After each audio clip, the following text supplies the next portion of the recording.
Hey, Sci-Fi Buzzers, come on in here to Sci-Fi Central. You know where it is, right around the corner there. Come on, there you got it. Hi, I'm Mike Jarek, and it's great to be back at home here at Sci-Fi Central. We've been at cons the last couple of shows, and it's good to be back here. I'm just catching up on some of the news of the realm.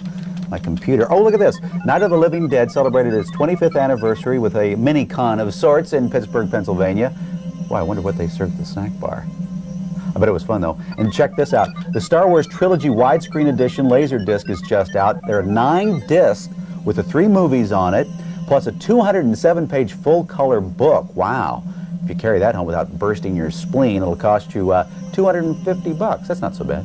Well, while I was gone, one of our top producers here at Sci-Fi Buzz, Susan Hyman over there, decided she wanted to go visit Sly Stallone over at Demolition Man. So you and Sly, about like this now, huh? Well, about like, well, okay, so you kind of know him. Yeah, actually we visited a set that he wasn't really much a part of, but it was an incredible set. It took place in an underground world in future LA, and there were all these extras standing around with weird makeup on and ratty, torn, battle-fatigued clothes. Wait a minute, that sounds like LA today. This is LA in the future? Yes.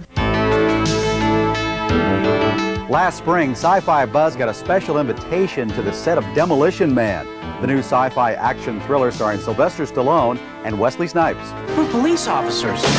We're not trained for this kind of violence. Set in the year 2032, the film takes place in a merged city called San Angeles.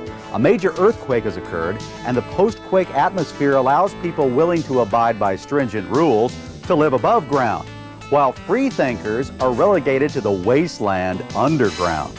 Using space in an old Los Angeles warehouse, the wasteland was designed by art director Walter Martitius.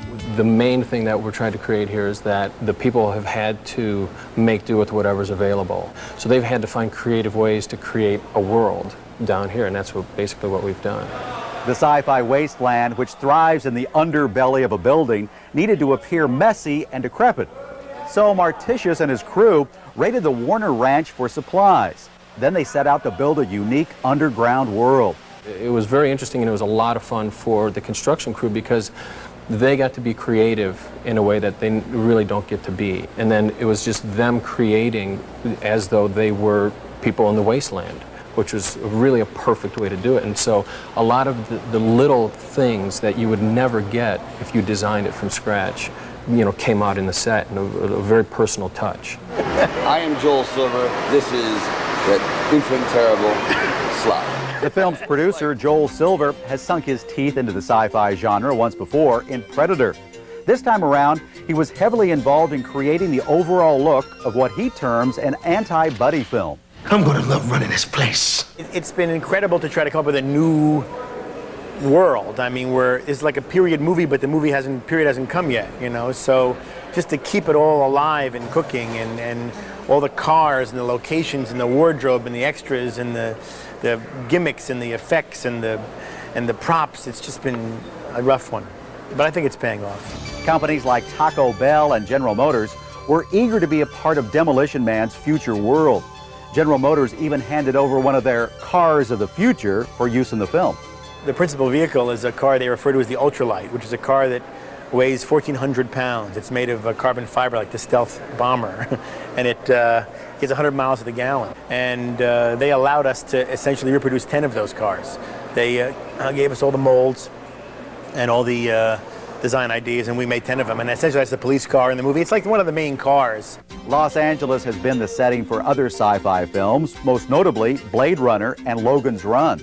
But the creative forces behind Demolition Man were determined to give their film characteristics that went beyond anything audiences had seen before. I like to think that maybe we're, you know, doing some things people haven't done before. Maybe people will say, hey, that's pretty good, you know? I mean, I think it's really new and fresh, you know, and it really is a whole new view of the future, and it kind of goes beyond where Blade Runner was. So that's our intention.